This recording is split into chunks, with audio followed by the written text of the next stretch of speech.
We're learning more about a plane crash at the St. Mary's Airport that sent the pilot to the hospital and the plane's propeller into a window. But some are calling it a freak accident because airport officials say the pilot wasn't even in the plane when it hit the building.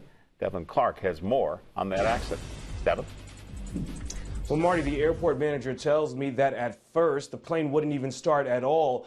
But when the pilot hopped out of the plane to turn the propeller manually, the engine started. The plane started to take off with the passenger inside and the pilot chasing behind it.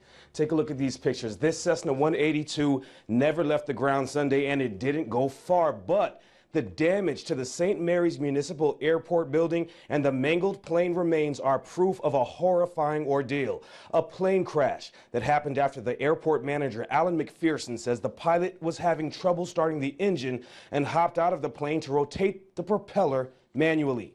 McPherson says soon after, the plane went from being still to full throttle, taking the passenger for an unforgettable ride while the pilot chased behind. Still, the plane crashed into two metal beams that support the airport building, and the propeller flew into a glass office window. Today, I spoke to the airport manager who says during the ordeal, the pilot made a dangerous move that left him injured. I also spoke to the secretary-treasurer who had originally planned to be in the office when the plane crashed, but in a twist of fate changed her mind. Here's what they both had to say.